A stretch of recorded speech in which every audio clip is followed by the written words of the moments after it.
Hello, everybody, and welcome back to another special episode of the Real Collective Podcast. I am Brendan McKeigan, and here is my co-host, Sean. Hi, Brendan. I was doing something else on my computer.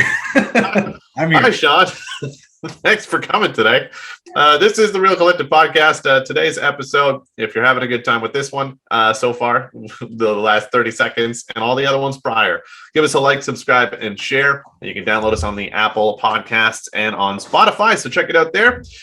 Today, we're going to be switching gears a little bit and talking a little bit more about investing in real estate. So we have our own investor specialist from the Real Collective, Elliot Mould, today. Elliot, hello. How are you?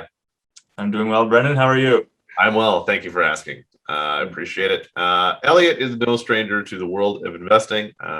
He is always on the move with different homes in different areas and not just limited, I find, to one area. You've got some in the city, you've got some in Rockville, and all points in between, it seems. I feel like if there's somewhere that is empty, Elliot will own it soon. So grab it up before he does. But that's what we're going to be talking about today. We needed somebody with some knowledge because I don't have it and I wanted to learn some more about it. So we're going to talk about some investor tips, some steps to investing that you might want to think about. So we're going to get into it. So number one on the top 5 steps to investing, there might not be a top 5 necessarily. There could be a lot more. So we'll break them down for you. But we're going to talk about your motivation. Elliot, what do you mean? What do we mean by motivation?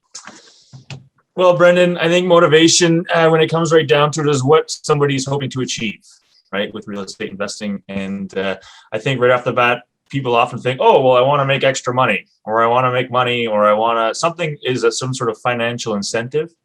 And that, I think right off the bat, is what most people are thinking about when they think about real estate investing.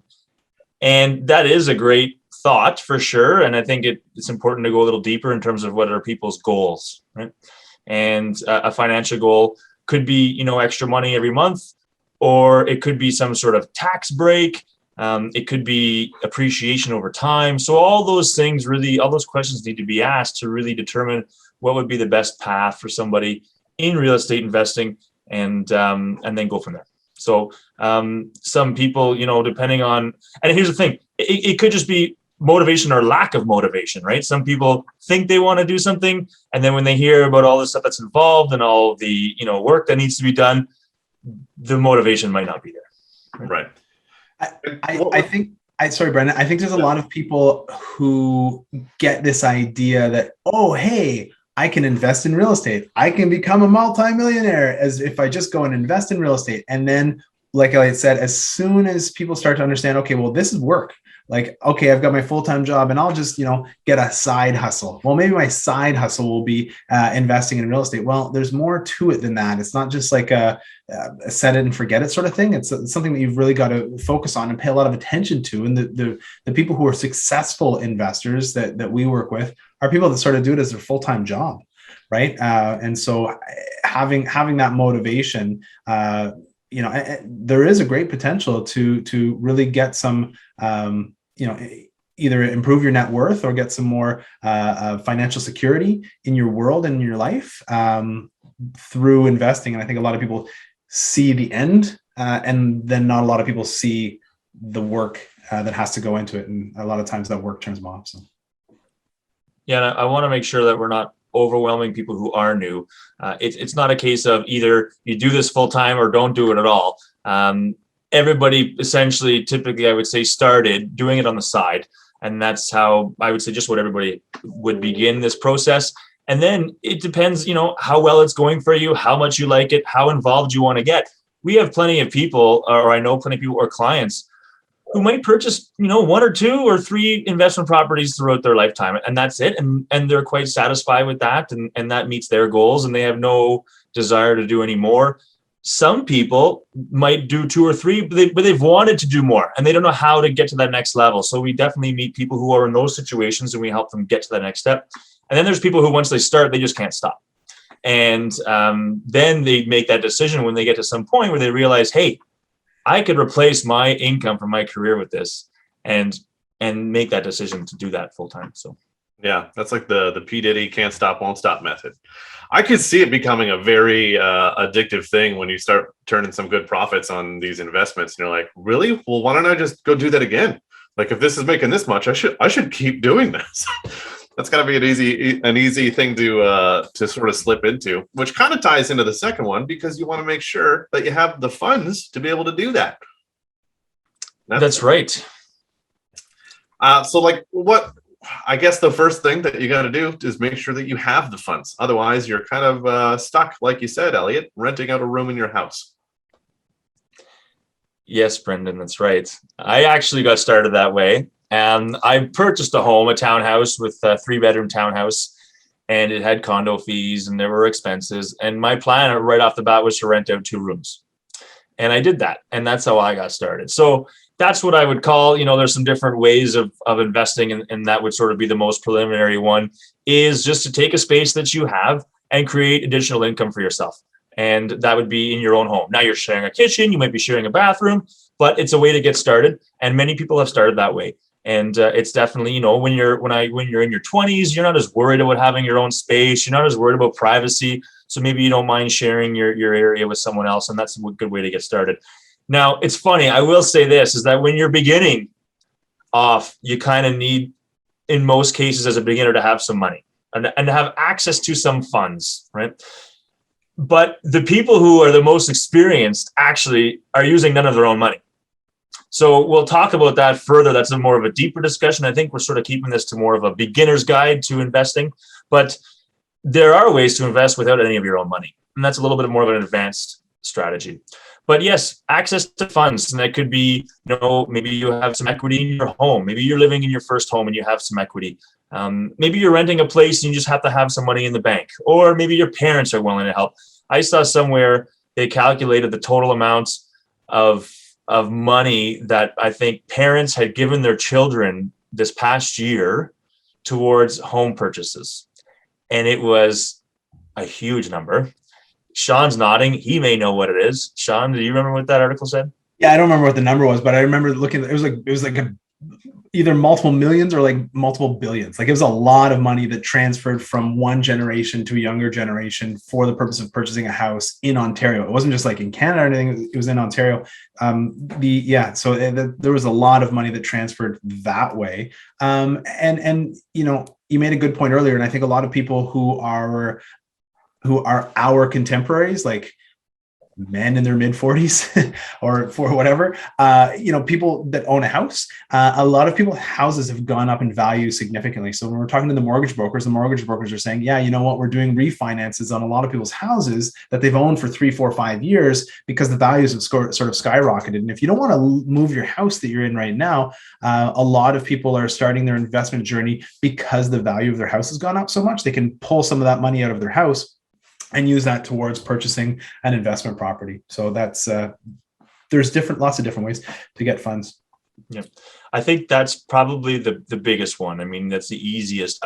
I don't want to rule anybody out who doesn't have their own home and doesn't have equity in their house. But typically, for the everyday person to get into investing, that's often the way it happens. And although rates have gone up a little bit, money is still extremely cheap. And now's the opportunity to do it. And I think often people would, I refinance my house, I got all this money back, and they go and buy a car, or they pay off all their whatever, and they go and do this, or they buy a pool, or all these things. But instead, you could take that money, buy an income producing property, and you're always going to have that asset, right? And then the more you scale like that, the easier it becomes, So the more assets you own, as long as they're looking as positive cash flow properties that are improving your overall state as opposed to being a liability, the better shape that you'll be in, right? So that's the big thing, is determining, what do I have access to? What can I do here? And that's going to help you decide, is it a new purchase? Are you renting out your basement? Are you buying a home, like a separate home, or are you turning your basement into a legal apartment, like a secondary dwelling unit here in Ottawa, which is very, very common, and you're going to use your own home as your income generator, right? I think at the end of the day, what it's about is creating that additional cash flow every month. And they always say it's the money you're making when you're sleeping is what really gets people through in life and creates wealth. as opposed to the money you're making when you're putting time in, right? So, yeah. And I think a lot of what you just said kind of ties into the next one, which flows quite nicely into strategy, like what kind of strategy you're going for. That's going to depend on what you want, like what your end goal is. I guess that would affect what kind of strategy you want to take. Even vetting clients and how you're going to go about getting your clients, your tenants, how you're going to go about making sure that you get quality tenants in there. What's like a typical, I don't want to say typical, but let's say that you owned a townhome, or you were gonna buy a townhome to rent it out. I feel like that's maybe a good one because we see so many of those that become available for rent. What would be like a decent, quick strategy for what you might want to accomplish with something like a townhome? So I guess even before we say townhouse, is what is the person's sort of, we go back to motivation, and what is their comfort zone, and what are they open to doing, right? So many people say, hey, listen, I want to buy something. I want to have some tenants, but I want like really low stress. And I don't want to have to be getting phone calls and dealing with this and fixing that and all that stuff. Well, then that's going to sort of determine what they might want to purchase, right, as an investment. And it's all about any client I meet, whether they're buying a condo, these are not investor clients, I just mean clients in general, in business. I always like setting the stage with expectations, right? And it's not just expectations of myself helping somebody as a realtor. It's also expectations of this thing that they're purchasing and what they're hoping to get back, or expectations of the market or things like that. So if somebody says to me, hey, I want to buy a thing and I want to have a tenant living in the thing, and I don't want any calls about the thing. Well, then I might say to them, hey, you know what? You're not going to be making a mint every month, but you might want to be in something like a townhouse. And then we determine if the numbers work. But a townhouse, let's say built in the last 10 years, maybe the rental income is paying for itself. So you're not putting any money in, but you're also not putting a pile of money in your pocket every month in terms of what we call cash flow, but you are paying down the principal of your mortgage. Okay. So that's somebody else's money is paying down the principal of the mortgage on your asset, right? So every time that mortgage gets paid down a little bit more and a little bit more, you're essentially increase the equity in that home, right? And you may be almost cash flow neutral, right? And for some people, that's a very safe investment, and they don't get phone calls much. They've only got one group of tenants to worry about, and they're happy with that.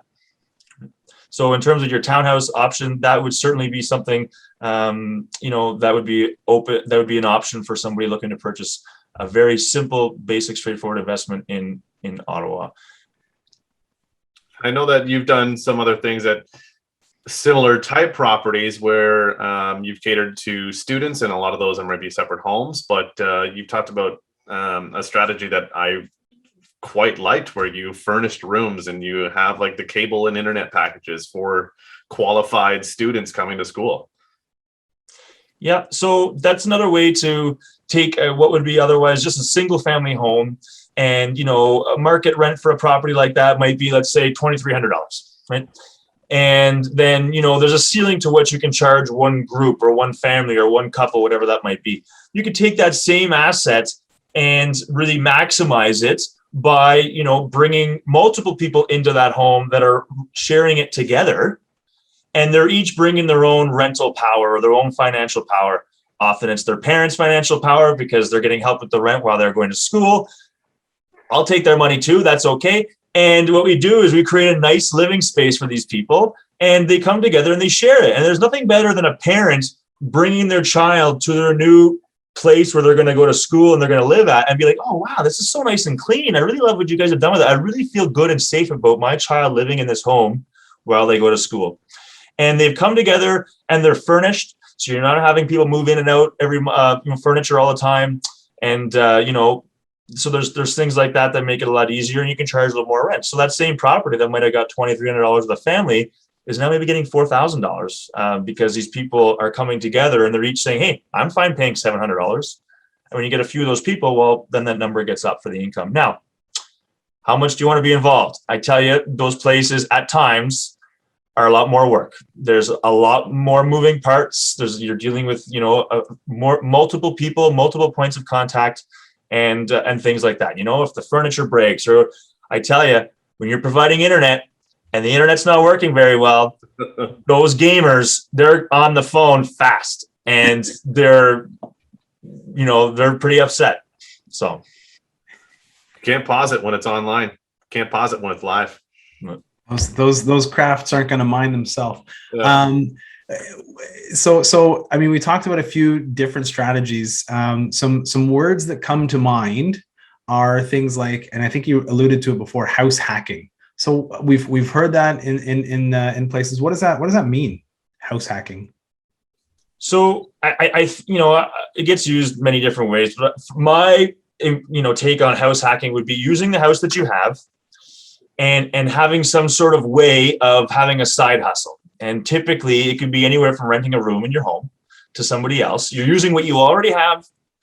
You're sacrificing a little bit of your own kind of needs, like your own privacy, but you're okay with that because of the return you're getting, right? An extra $700 a month, $600 a month for renting out a room in your house, right? So you see the person, hopefully you get along with them okay. Typically, I think you sort of decide if you're okay with having someone living in your house before trying it.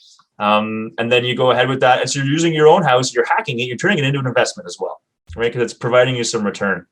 The next option, which would be a little bit more, the next step would be taking, let's say, we've seen this show before, income property, right? And typically they would go to someone's house, it was their own home, and they would take the basement and they'd create an apartment in the basement and they would rent it out. Now, in that show, the reno costs were always really strangely low. And I don't know, I don't know what they did, but it was a little bit misleading.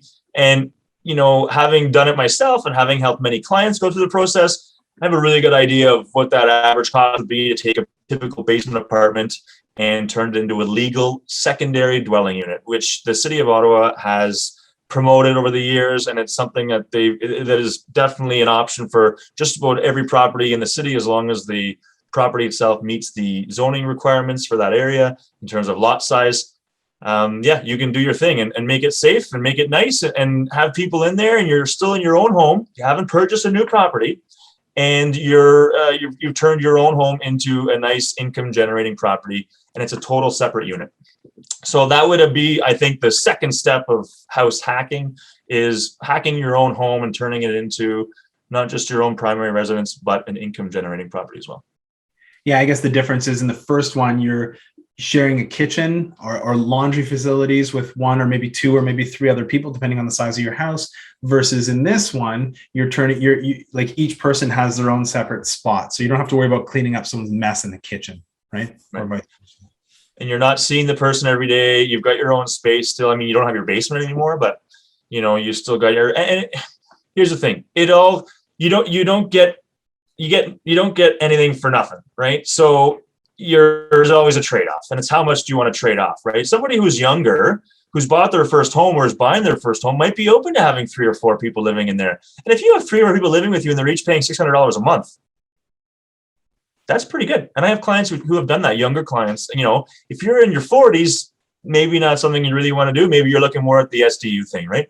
And Brendan tried renting out a couple of rooms the other day, and his wife just wasn't having it because they have too many babies. Yeah, my 2.5-year-old won't pay rent. Well, yeah. So he's trying to get some that will pay rent. And so yeah, we talked about the STU and that BRRRR strategy, right? But we have not talked about that strategy yet. Sorry.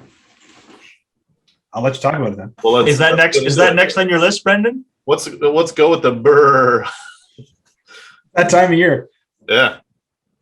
So there's a term that everybody's been throwing around for the last couple of years. It is a newer term, but it's not a new strategy. It's just got a lot more, I think, attention because of the way the market has been going, because of the increase in values and the appreciation over time in the seller's market that we've had.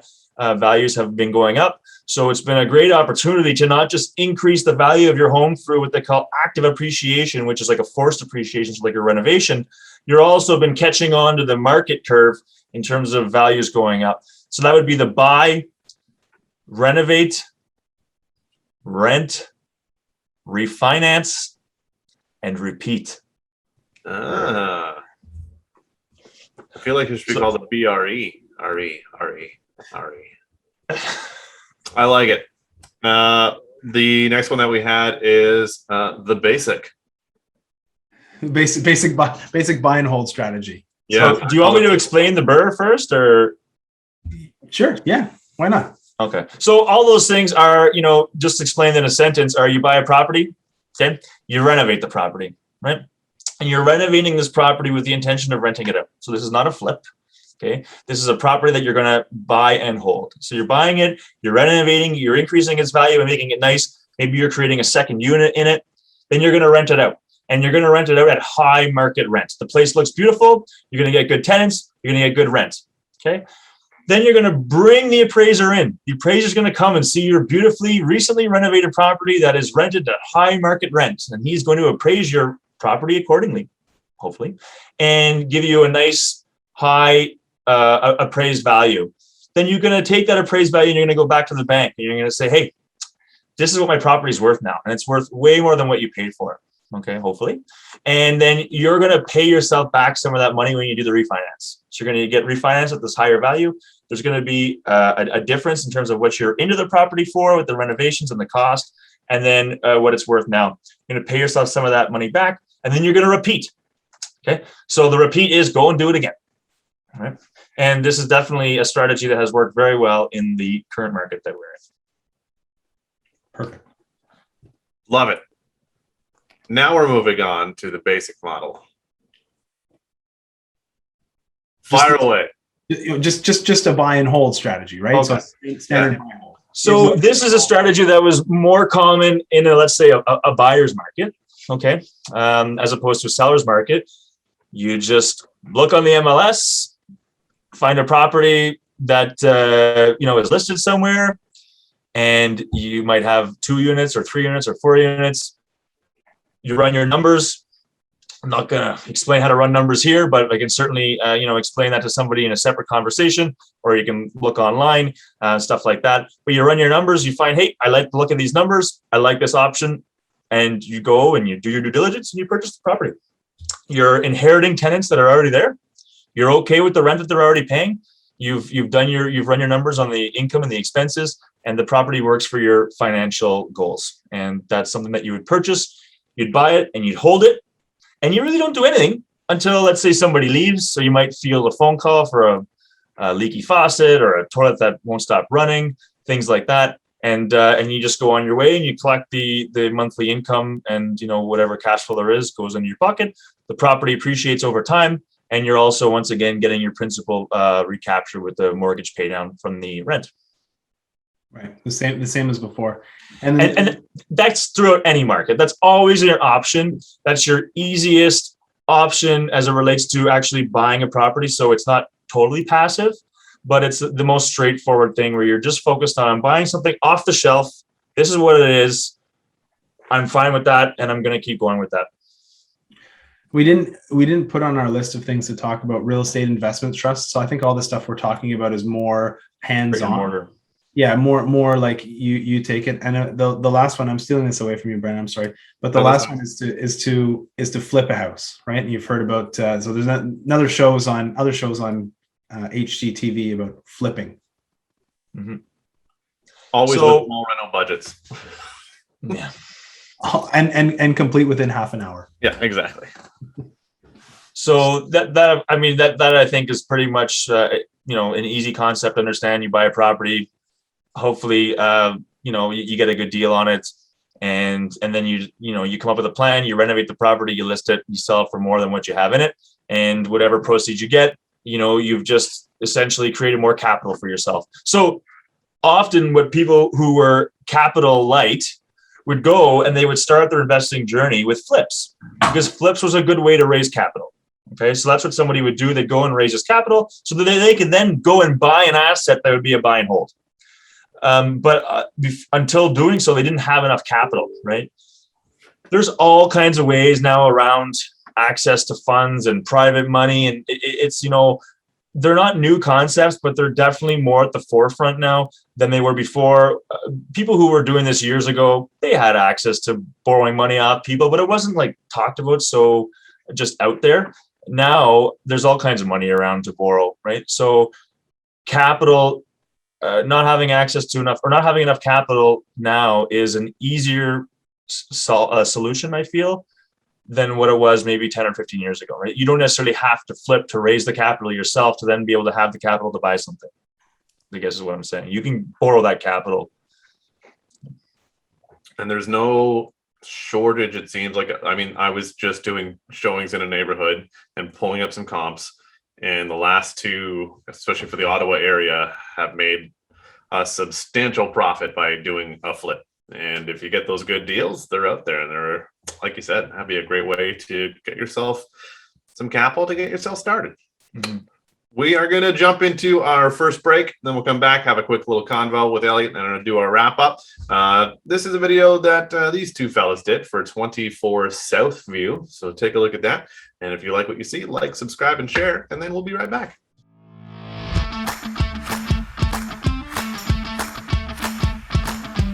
All right, pal. Let's check this one out. Finally here. I've heard so much about this beauty. I'm pretty excited about today. Yeah, absolutely. 24 Southview here in Skyline in Nepean. This is a great location, but it is not a great house. That's right, not yet. Until some lucky winner gets a hold of it, then it's going to be a beauty. Absolutely. So we've got 4 bedrooms upstairs, we've got 2 bathrooms, and we've got no kitchen. So the name of the game here is turn this into whatever you like. It does not smell good, it doesn't smell great, it doesn't smell anything. It's not Elliot, it's this house. But there's so much potential here. That's what we've got. So, would you say it smells like money? It smells like money, absolutely. Grab your tool, pal, let's get to work.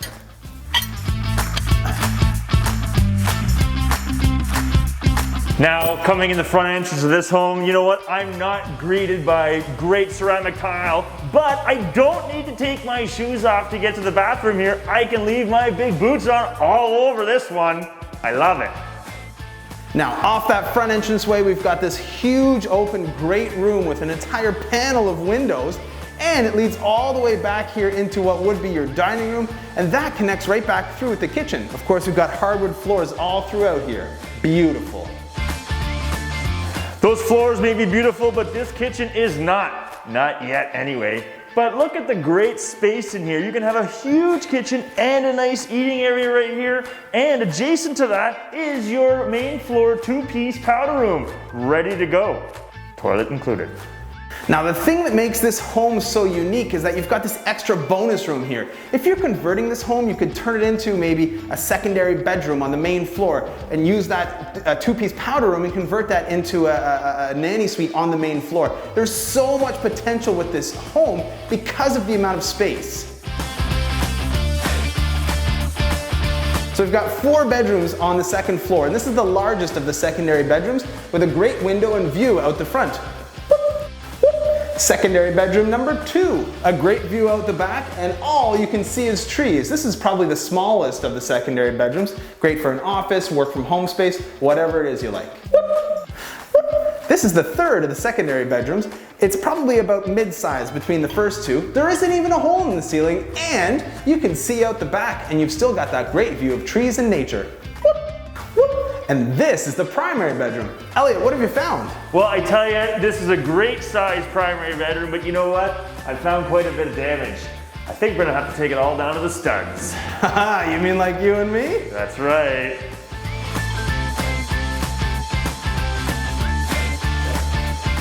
Oh hey, just checking out this family bath and what kind of work's gonna be needed. You know, it does need some work for sure, but the space is good. It's also well located.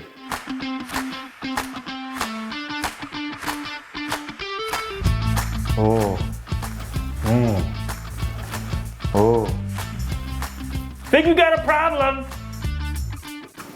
So a few of those problems have been resolved. We've got new electrical, we've got new plumbing. The neat thing here with the basement is it's got really big windows down here. So if you wanted to turn this into a secondary dwelling unit, you definitely have the space in the room to do that. You can turn the upstairs into its own living compartment and the downstairs into its own. I'll show you the rest. Now, you know what's also great about this house is that you have this outside access. When this door does open, you can just put a regular door here and have it a walk-in basement apartment. So you've got a red tag here, which means you're going to have to replace the furnace, but at least you know about that going into it. Again, we've got huge windows down here. There might be some foundation issues you got to deal with, but at least we've got the power on, the water's running. Hey, you're halfway home. Yeah, I'd say halfway. Now, coming back out the front door, you've got this great driveway right here. It's your primary driveway, but wait a second, is it? Because you also have a whole other driveway on that side of the property. So it's really, you've got many options here. Now, just for context of layout, like Elliot said, we've got this driveway here going down to the garage, some stairs coming up, and this great open space that you can use as your primary outdoor living space. And you also have a secondary outdoor living space on the other side of the driveway. Woo! Wind chimes, brand new deck and stairs coming down here. I tell you, once you really cut back all this brush, this deck will look even bigger. Absolutely. And you know what? This house really knocks it out of the park. It sure does. Why don't we try and measure the potential of this house? Oh, you know what? We can use this. Skyfire. Let's do it. Ooh, okay, let's see. What kind of potential do we have here?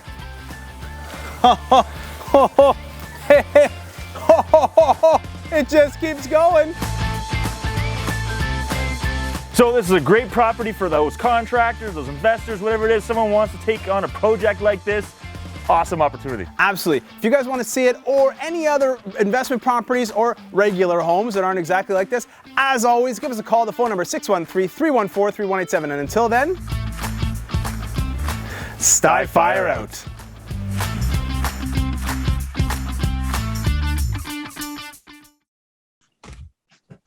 And we are back, everybody. Welcome back to the Real Collective Podcast. Again, don't forget to like, subscribe, and share either of the video you just saw or this video that you're watching. That would be wonderful. We still have Elliot Mould, our investor specialist from the Real Collective here. Sean and Elliot have known each other for quite some time. Sean, how did you guys connect? Yeah, Elliot and I have, like you said, Brendan, we've known each other for at least 10 years, maybe more. And Elliot was, before Elliot got into real estate, he was actually a client of mine. And so we spent a lot of time going and looking at houses. And it's still something that we enjoy doing today when we go and look at houses together, because we're good at picking them apart. I think we've sort of each grown in our own respective journeys, where we have different skill sets, whereby Elliot's really good at working with buyers and picking homes apart. And I'm really good at glossing over issues, working with sellers and helping people get as much as they can. But as far as investing goes, I think, a lot of the work that we do on our team is working with investors. So we've spent a lot of time understanding what it is that investors want, what they're looking for, and how to help them not just buy, but also help them sell. Selling tenanted properties is never super easy, but with the strategies that we've sort of developed over time, it's really helped. And I think Elliot personally has done a lot of investing himself. I think I've done not as much, but certainly some investing, and we've got knowledge to help people out. I mean, what are some of the things that you found, Elliot, not just necessarily working with clients, but as an investor yourself? Like you've learned a lot of lessons, right? Yes, I definitely have. And, before the break, all those different things that we spoke about, I've been through them. So I've rented the rooms out. I've done the apartment in my basement. I bought another house with the intention of doing the same thing, in which we did. And I did that with my partner, life partner, not business partner, but I guess we're both. And so going through those steps, to the buy and holds, whereas, 5 years ago, the buy and holds we did were the off the shelf one. And back then, when you were buying something 5 years ago, the numbers worked like off the shelf. They were good. And whereas maybe not the same now, right? Like things have certainly changed. To now, we've been doing more of the ones where we're purchasing properties with vacant units, because we want to flip those units over, and also the opportunity to create new units within the same building. So dealing with the city and asking for approvals and all this stuff. So we've been through all that, and we're still learning as we go. And it's definitely something that we enjoy, and I'm able to at the same time help other people go through the same thing. I'm by no means the most experienced investor out there, but I have done quite a bit of it myself, and to be able to parlay that sort of information and experience on to other people has definitely assisted us very well. And I'm the first one to admit when I messed up, right? And, you know, you just hope that you have more wins than losses. And one thing I have found is that the buy and hold strategy is very forgiving. So it allows you to make some mistakes, because at the end of the day, you still have this thing, and a little bit too much up front just works itself out over time. And then if you look at something like a flip, well, not as forgiving, right? And if you have some tough times with that, you're going to pay the price, because you don't have the benefit of time and things working out over the next 10, 15, 20 years, right? So, you know, it's each strategy has its own benefits and its own potential pitfalls. And you know, when you're getting going on your process and your journey, it's really important, I think, to go back to the motivation and the goals and what your comfort level is, because you can certainly chase after one idea and maybe it might be for the right reasons, but you think it sounds good, and then end up in a situation where you're like, oh man, I really wish I could have avoided this, right? And you can often. Different markets, it seems like, tend to lend themselves better to different strategies, right? Like right now, it's no secret we're in a seller's market here in Ottawa. Back when I first started in 2013, we were in more of a balanced market, more of a buyer's market, and we moved through a balanced market. So, you know, based on us being in a seller's market, what do you think would be the best strategy for somebody? Or is it still always just, hey, your safest route is your buy hold? I think your buy and hold is always your safest route. But it might not be the one that's going to, again, it goes back to comfort level, right? It's not going to necessarily be the one that's going to get you your best returns right now, right? So with the BRRRR, that doesn't really work in a down market, right? That doesn't necessarily work in a buyer's market, because you're not able to like jump on the train of this increasing property value that's going across the board, right? Where you're not only benefiting from the improvements to the house that you've done, but you're also benefiting from that time it took you to do it, where, you know, the 8 months of the market trends can mean an extra 10 to 20% of property value just based on that, right? And separate from your renos, right? If you're buying something in more of a buyer's market, if you need to fix something up, it's more out of necessity, not out of strategy, if that makes sense. You're not improving necessarily to then be able to refinance and pull all this money back out, because you may not get that top value at the end of the day, right? So it is very market dependent. I will say this, it's a lot tougher to buy something off the shelf in a seller's market, because things cost more money and things are more expensive, and everybody wants to invest these days. And there's a lot of people just buying whatever they can, and that's what you're competing against. So, you know, supply and demand, right? And then what about like Ottawa proper versus some of the secondary markets? Like, does it make a lot more sense to move into a secondary market, or like what would be the sort of thought process that an investor would go through there? So, you know, at risk of sounding like a broken record, it goes back to goals and motivation, right? And you two guys are probably like, oh, Elliot, we're used to you sounding like a broken record. So that's okay. We'll let it slide again this time, again. But, you know, if somebody says to me, hey, I say, what are your goals? You know, and typically it's a financial goal. And someone says, well, you know, I'd like to increase my monthly income. Well, then we need to find a property or a solution to that problem that is going to do that for them, right? And then it's like, okay, well, what does that need to look like, and where does it need to be? Somebody else might say, hey, you know what? My wife and I, we're in good shape. We both make 6 figures. We've got good jobs. We don't really want more tax. We don't want to pay more tax. We're not looking to really increase our monthly income or our annual income. We just want something an asset that's going to appreciate over time, right? And it might be cash flow neutral every month, but what they're benefiting from is they're owning land that's expensive land. And that property is going to appreciate. It's probably going to cost more to buy, but it will appreciate at a higher rate, and a high level of appreciation with a high dollar value property. You math that out, and there's quite a bit of benefit there from appreciation. And then in the 5 years, they could pull that money out when they refinance and reinvest it somewhere else and not paying any tax, right? So then they might want to buy something in Ottawa. The first person who wants more cash flow needs to find a property that actually is going to cash flow. And that's not easy to find off the shelf in Ottawa, right? So then we start looking at secondary markets. And these secondary markets have become very popular over the last, I would say, 2 years. I've been investing in secondary markets for about 4 years or 5 years. And back then it was because I learned invest where returns are best, right? And the return that I wanted was not just an overall return on my investment, but it was a cash on cash return. And those secondary markets did that for me. And they still do that for me. It's just not as easy. So somebody who says, hey, you know what?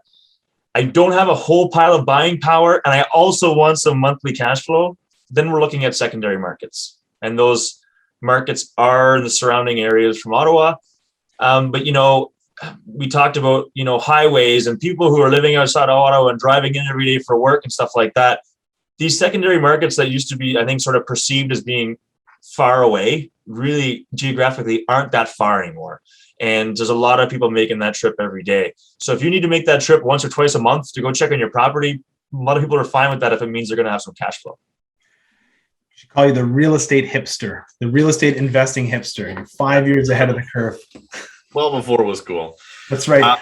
Before we wrap up, let's talk about just a couple pitfalls that maybe somebody should be aware of. I know we touched on it already, but there's going to be a few, whether that's maybe like if you're trying to flip a place and permits and what you're trying to do might not even be possible. What have your experiences been as far as like pitfalls go that you're like, shit, well, that's a good learning experience, I guess. I think what I hear often, and it's not specific to any one strategy or types of investment, it just has to do with having a plan. And I hear a lot of people saying, oh, I wanted to do the thing, so I went and did this thing, but it didn't turn out to be the thing that I thought it was going to be. And I'm like, oh, okay, well, how did that happen? And typically it was something they decided over coffee in the morning and then went and did on the next day on the weekend. And then all of a sudden they own this thing. And then they're like, oh, wait a second, we didn't think about this and this and this and this and this. So, or they didn't ask the right questions, or they didn't find the right mortgage broker who said, whoa, wait a second.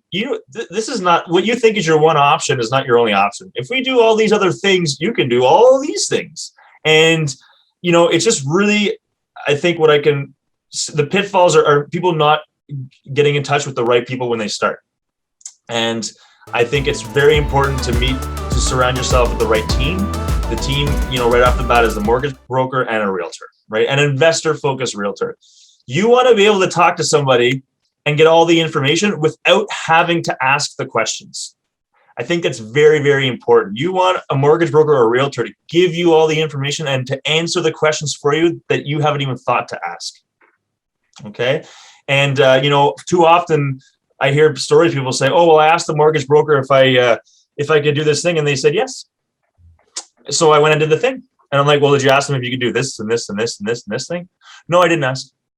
So then I put them in touch with the new mortgage broker, and that mortgage broker says, whoa, let's wait a second. Let's not jump ahead of things. Let's look at your whole portfolio or your whole whatever situation, and let's see what we can do. And they take it from more of a high level approach and provide suggestions instead of just saying, oh, you want to buy this thing? Sure, I'll help you buy that thing. And I think it's really important to do that right off the bat to avoid pitfalls. And those are the most pitfalls that I have seen are people just not doing that due diligence for what their plan is at the beginning and all their options, and just sort of jumping into something and then regretting it. Even little things like little tricks like buying a property with your spouse, an investment property, and both of you being on title. People are like, well, we're doing this together. Why would we not want to be on title together? Well, when it comes to financing, let's say every person out there can purchase 5 properties themselves. Okay. And if you're together with your partner, 5 plus 5 is 10. So, wow, together we could just get 10 properties. That'd be great. Well, as soon as you buy one together, you've each lost one. Now you're down to 8. And people think, well, we're doing it together. Well, no. You should have asked the person first, the bank, could one of us do this on our own? Okay. So little things like that, if you don't know to ask those things, and if you're not talking to the right person who's going to just tell you them, you could end up cutting yourself a little bit short, right? That's just one example. That's a good one to even think about, because I definitely would not have thought. I would have just assumed it like, well, if we're good for 10, we're good for 10, no matter how you splice it. But that's a clever way of thinking about it. And you weren't planning on learning anything today. I know, but I did.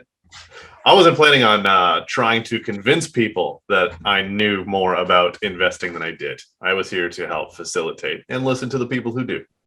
I want to give one last thing to the 3 people who have stuck around to the end of this podcast, which is it's the same 3 people who started. It's actually just us 3 listening to ourselves back. But one thing that we have within our Real Collective that maybe not a lot of other agents have, if you are thinking about investing, is a list of homes that are being what's called wholesaled, and we can get into what that means later. But we've got special access to a list of homes that are likely for sale for a lot less than the average similar priced house would be. So if you're thinking about buying a house and you'd like to buy one for a better deal, a lot of people ask for foreclosures or give me your list of deal properties. Well, we've got a list that is unique and that is something that we offer to our clients. So if you're considering buying an investment property, please reach out to us, reach out to Elliot, and we can put you on that list so that you can start to see some houses at better deals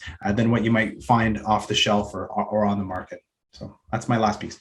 Yeah, absolutely. A little bit of a longer episode today, but well worth it. I think I definitely picked up a few things that I didn't know before. So that's been wonderful. Again, like, subscribe, share. Found us on the Apple podcasts and Spotify, and download it. Elliot, if someone's looking to get a hold of you because they're looking for an investment property, what's the best way for people to reach you? Social media, email? I'm just like a bat signal kind of guy.